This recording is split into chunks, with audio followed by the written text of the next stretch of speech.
as you said, my name is Anna, and the second name is Wutke. It's actually a German name, so some of the South Africans might actually recognize that name. As you said, I work for the University of Plymouth, and I work in the international office, and normally I would be somewhere around the world at the moment, and not stuck in my rather beautiful home office here in Plymouth. Right, what I'm going to be doing is I'm going to tell our listeners a little bit about the University of Plymouth, about the study options that we have in medicine and the health sciences, and then a few sort of practical things like tuition fees, scholarships, and those kind of things. And hopefully it shouldn't really take more than 20 minutes. Right, for those who do not know where Plymouth is, you're certainly not alone. I didn't know until I moved here about 15 years ago. We are in the southwest of England. We are down here.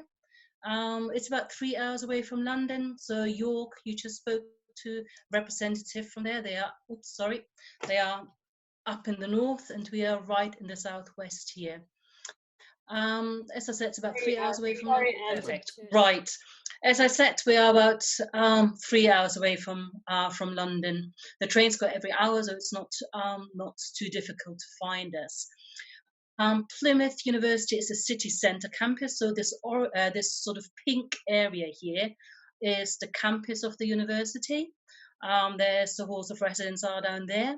Here we've got the city centre with a very nice and modern shopping centre. And if you just keep on walking a little bit further south, you will come to this rather nice view here, which is the Plymouth Hoe. And it is one of the main attractions of Plymouth as a city, and that is the seaside location that we have. Okay, that's not working. Stop. No. I'm now stuck in my, right, let's try it here then. Push next. No, there we go. We will get there in the end. A few key facts about the university. We are a relatively modern university, so we got university status in 1992, but we were founded middle of the 19th century as the Royal School of Navigation. We are quite strong in our research, something that we are very proud of. We are normally around the top 50 in the country for research output. And one thing that I would like to share with you, apart from us being a very safe city, is something that I'm very proud of, and that is this here. What you can read there, it is the What Uni Student Choice Awards. That is actually an award that is given by the students to the universities where they are studying. And as you can see, out of something like 150 different universities in the UK, we became 4th in 2018. So that means that our international student population on campus seems to be very, very happy with the support that they receive here on campus. We have about 20,000 students, and about 12-15% of those students are international students, and they do come from all over the world. It's normally between 100 and 120 nationalities that we have on campus. One of the most frequently asked questions that I normally get, and one of the first questions, is about the accommodation, because obviously you're not just studying somewhere, but you're living at a certain place as well. So here we are back at this little map. As I said earlier, that's a city campus, and then we've got in 5 minutes walking distance accommodation accommodation, which is managed by the university.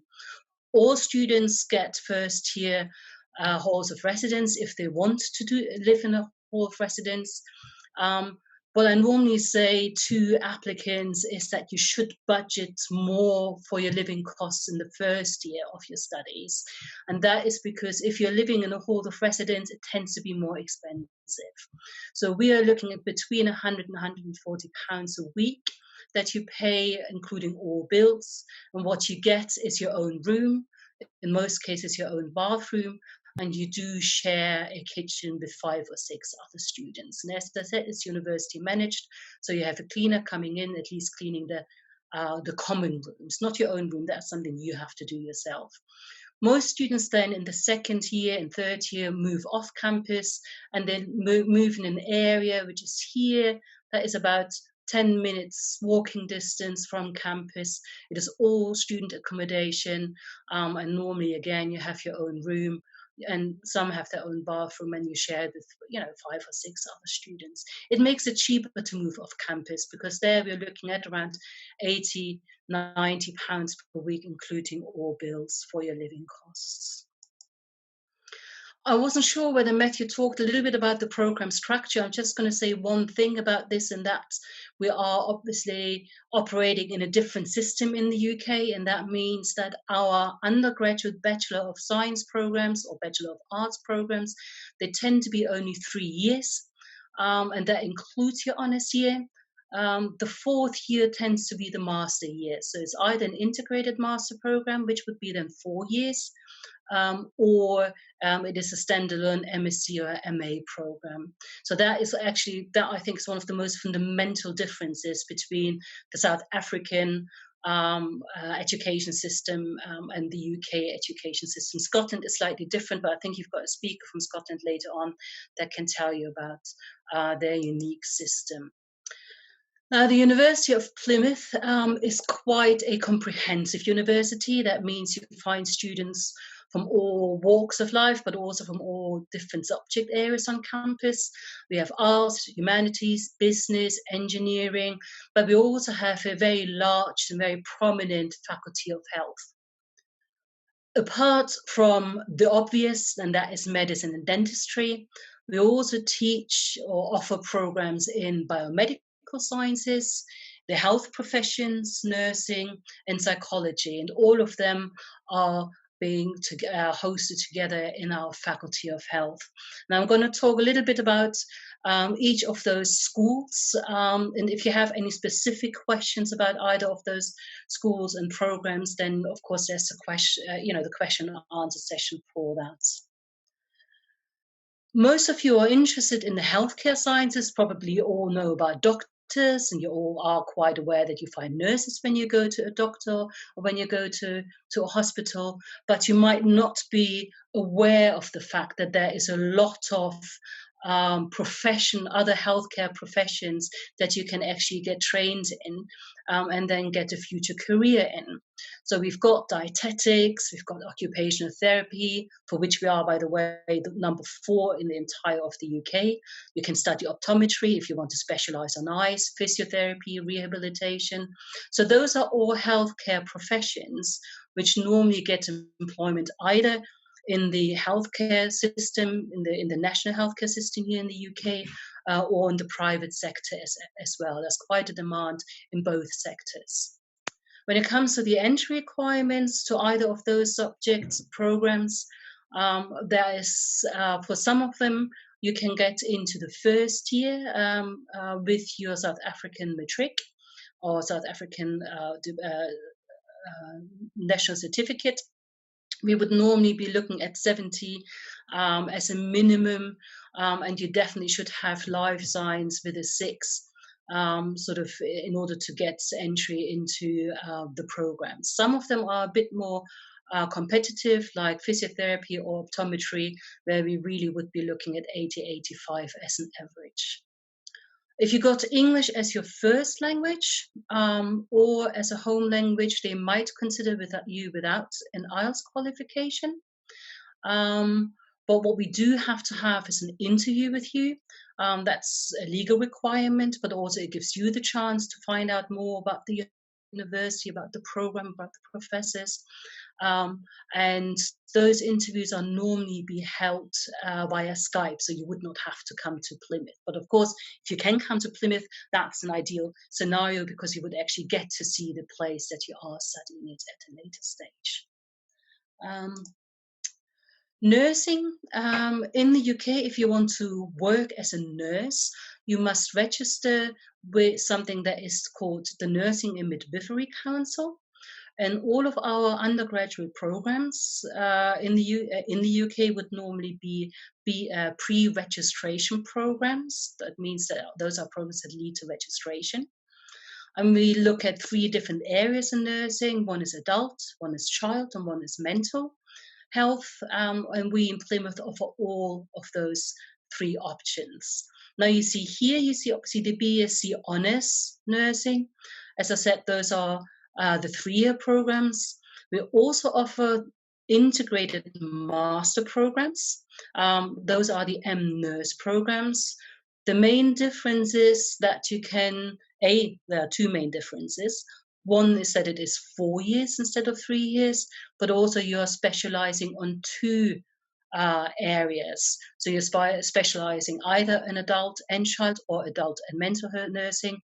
What that means is that graduates are more employable once they finish and graduate from the degree program. On postgraduate level, there are, of course, MSc programs where you can just continue your education that you started at undergraduate level. Those are normally the MSc Advanced Professional Practices. So you could do an MSc Advanced Professional Practice in nursing, in adult nursing, or in mental nursing. But we also have something that makes us quite unique. We have pre-registration postgraduate programs. Those are 2-year programs for students with any kind of undergraduate degree. Those are 2-year MSc programs, and in order to apply and get into those programs, you must hold an undergraduate honours degree from any discipline, but you also must have 700 hours of work experience in a health-related setting. So it could be a care home, it could be, it could be a hospital. It is basically like a conversion program for students who, at a later stage, decide, I do want to become a nurse. Biomedical sciences is something that has become quite popular in the recent years. And I think when we're looking at the current situation that we are finding ourselves in, we will probably see that medical research and biomedical research is really on the top of the priority list, because if anyone finds any cure to COVID-19 or finds a vaccination for COVID-19, it will most likely come out of a biomedical research facility. So biomedical research is for those students who are really interested in biology, in chemistry, microbiology, but who don't see themselves working as a frontline healthcare staff, but as someone who prefers to be in a laboratory, prefers to look through microscopes and those kind of things. In addition, we also in that School of Biomedical Sciences offer courses related to healthcare, sciences, health and fitness, nutrition, exercise, and those kind of things. The entry requirements for South African students are, again, we are looking between a 75 and an 80, depending on the program, and you must definitely have life sciences and physical sciences, and ideally with a 6 minimum from your matric. And again, for postgraduate degrees, we would be looking for an honours degree from your undergraduate studies. Right, now we're coming to the crown jewel in our faculty. That is the medicine and dentistry. We offer 3 degree programs, and that is the Bachelor of Dental Surgery, Bachelor of Medicine, and Bachelor of Surgery. Those are all 5-year programs, and of course, this is just the beginning of your clinical career. You would do a lot of specialization once you actually have graduated from either of those 3 programs. It should not come as a surprise to you that they are A, very, very competitive to get into, and B, also quite expensive. If they do accept students from South Africa, we would normally be looking at around 90-95. And I know this is incredibly high, but they are looking for outstanding students. And of course, again, that would not be a surprise for you. We're looking at life science and physical sciences, and there we're looking at straight 7s from school. With the IELTS, they're probably not going to accept your English from the matric. They will ask for an IELTS test for your English language qualification. And there we are looking for a 7.5 with a 7 in each of the components. In addition to your school results, all students from everywhere in the world, they are asked to sit the UK CAT test. And the cutoff for those for the test scores change every single year. So the best thing really, if you're interested in studying medicine in Plymouth, is to go onto our website and look at the entry requirements, and then there they will publish the cutoffs for every single year, because as I said, they change. And here again in medicine, we are looking for an interview, and this time round it could not be Skype. You would have to be on campus should you be selected to come to an interview. As I said, it is certainly the most expensive of the programs that we are offering. I'm going to talk about the other tuition fees in a second. The non-clinical years, the first 2 years of your studies, you're looking at £21,500, and then nearly £40,000 for the other 3 years. And unfortunately, I have to say that there are no scholarships available for either of those programs. The medicine and dentistry have their own dedicated admissions team. So if you do have any questions about studying medicine or dentistry, I really would encourage you very strongly to get in contact with the admissions team from medicine and dentistry directly. Right. Last but not least, we have the School of Psychology in the Faculty of Health. Psychology has become an incredibly popular program all across the world. Wherever I go, there's always students who are certainly interested in studying a bachelor's degree in psychology. Now, you will find about 80, 90 universities in the UK that offer psychology, and the program will be quite similar from university to university. That's because we all are accredited by the British Psychological Society, and so we are quite restricted in what we have to teach you in the first 3 years of your studies. However, especially the final year, but also then your postgraduate studies will be very much influenced by the research that the academics at the university are doing. And we are quite happy to say that over 80% of our research actually has been rated as internationally excellent. So that is something we're very proud of as a university. Entry requirements looking between 75 and 80% from your matric. You don't, and we will accept your English from the matric as well, if it is first additional language or home language. And there we would be looking at a 3 for undergraduate and 4 for postgraduates. As I said, the first few years are quite similar. The first 2 years, you will see other universities will offer quite similar programs, quite similar subjects, an introduction into psychology. And it becomes much more interesting when you're looking at the final year, because there you find your specializations like forensic psychology, animal behavior, environmental psychology. And that is also where you will see the differences from one university to another university. We have an integrated master program, which is a 4-year program. We actually have 2 of those. So again, instead of doing 3 years, you can do masters in integrated master programs, which is a 4-year program. One of them is in clinical psychology, and the other one is in advanced psychology. Postgraduate programs, again, we have the standalone 1-year MSc clinical psychology or the MSc advanced psychology, but we also have a conversion program. That is the MSc psychology. So that is a 1-year program for students who have studied psychology like a minor for your undergraduate degree, and you basically want to upgrade to a full psychology degree and get the graduate entrance to the British Psychological Society. So that's what the MSc psychology program is for. The clinical psychology program, by the way, has become very popular because it does mean that it's the start of your clinical career.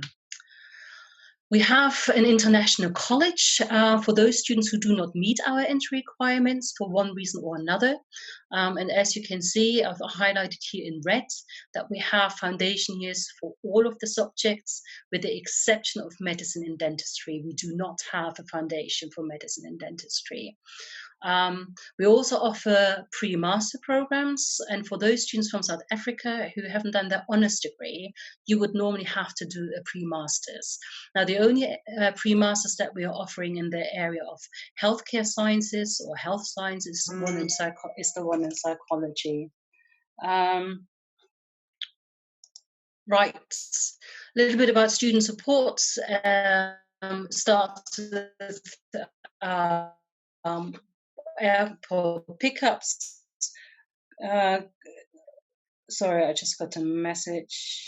Okay, we're just saying that we answer session now. One thing very quickly about the tuition fees, normally £13,800 for undergraduates and £14,800 for postgraduate studies. Then we do have scholarships available. Two kinds of scholarships. One is £2,000 if you exceed the entry requirements.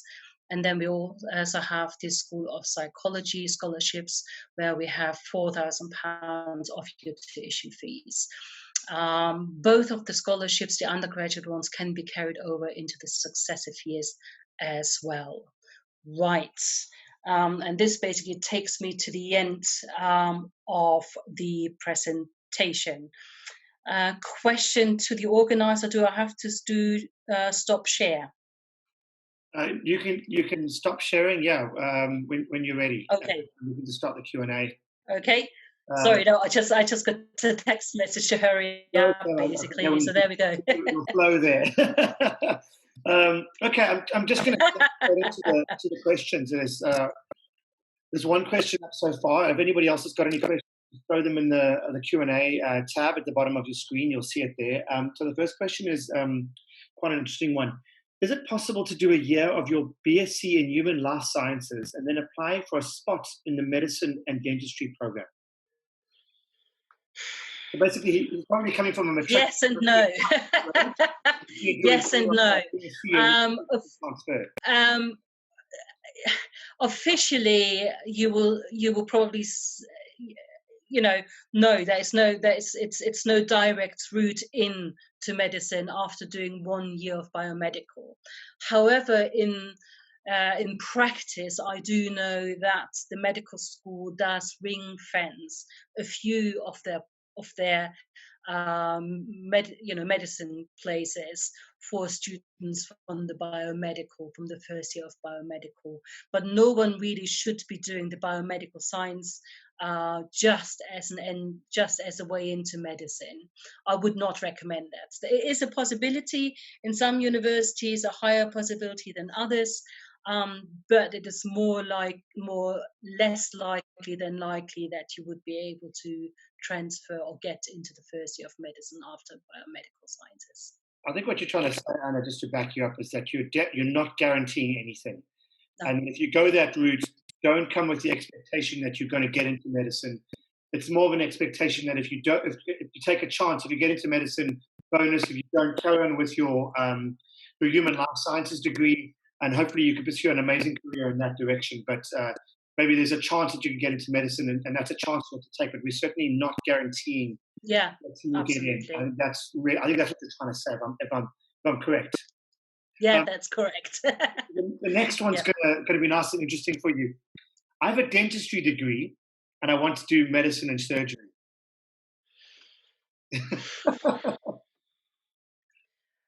Specialize in your dentistry.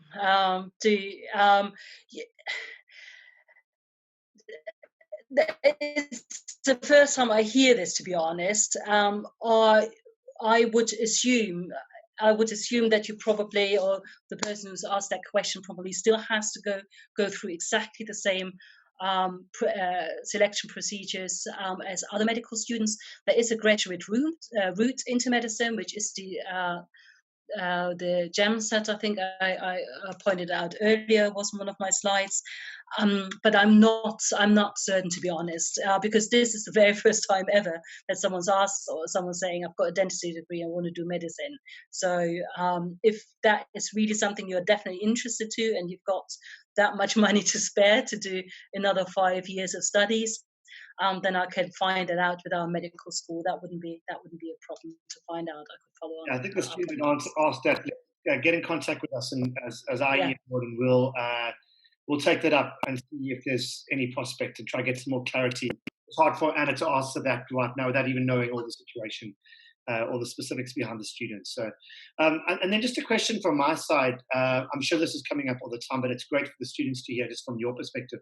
How is the university itself dealing with admissions right now? When it comes to September, are you still open? Are you taking students into September? Are we expecting students to wait till next year? What's the situation? Right. Are you talking about medicine, or are you talking about the rest of the I want to talk about medicine and everything else. I think it's okay. Yeah. No, I mean, for medicine, it's very straightforward and very easy, because the deadline obviously was for application was long past. That was the 15th of October in 2019. So we do not accept any more applications for medicine for 2020 entry. So that is a very straightforward answer. For 2090, for the other subjects, for 2020 entry, we assume that we will go ahead with the 2020 start, with a September, even maybe a slightly delayed start for 2020 entry, but we are assuming that we will go ahead. We do have a plan B, and I think all universities are working on a plan B, and that is a January start, in case that the restrictions on travel and all of that haven't. And of course, we are taking applications in as normal until until the summer. Normally, the cutoff would be for us the 30th of June. But I can imagine that we will extend that given the current circumstances. And with the grades, obviously with the South African students, most of you will already have your grades. So you are an advantage in that respect over students from the Northern Hemisphere. For those students who haven't got their final grades, there will be the different measures assessing how whether they can get into the university or not. But all universities are making arrangements for that. So basically, a lot of flexibility at this stage, which is great. Yeah. Oh, yeah. Yeah, absolutely. What I want to hear is there's going to be flexibility. It's still, from our side, what we can understand is it's still carry on as in terms of trying to apply and trying to get into September. Yeah. From school or from the university, we will have flexibility around that, or even doing English tests, because those are challenging. Yeah. As I said, with South Africans, with the English test, for us, it's relatively easy, because we do accept the matric in lieu for most subjects. But we're also, for those students who do need an English language qualification, we are looking at things like the Duolingo and those kind of things. I mean, the universities have to be flexible, and we are all reacting as much as we can, with as much flexibility as we can, to the current changes and situations that we have. Fantastic. Thank you, Anna. That's really good to hear. I'm going to thank you for joining us. Okay. I'm going to pass it on to our next delegate, but I thank you so much. The information was really useful. I hope the students enjoyed it. I think we've answered all the questions. Oh, there was one more question. Sorry. Yeah. I'll try answer this one after you go as well. He wants to study medicine after getting an MSc in microbiology. So I'm assuming he wants to go into like a postgrad medicine. Well, there's two things. You can either do a postgrad in biosciences, biomedical sciences, as he already has, or if you want to study medicine, again, it's the same, similar to the first question with the second question with the dentistry student. They would have to go through the graduate route for medicine. And that means that there is a very specific and very clear sort of structure that they have to follow. It's not just, you can't do a postgraduate medicine degree if you got if you've got an undergraduate and master's in biomedical or biology sciences. So the best thing would be to go onto the website, into the medical school. There will be very clear things about the entry requirements for the postgraduate programs. But again, if you want to, if he's following, or if the student wants to follow a medicine degree, it is not taken for granted just because he's got a master's in biomeds that he can get into the medicine. Okay, well, thank you. Yeah, I think again, reach out to us, and we'll put you in touch with someone at the medical school. Okay. And Okay. thank you so much, and keep safe. And we will see you tomorrow on the next. Okay. See you tomorrow. Thank you. Okay. Thank you.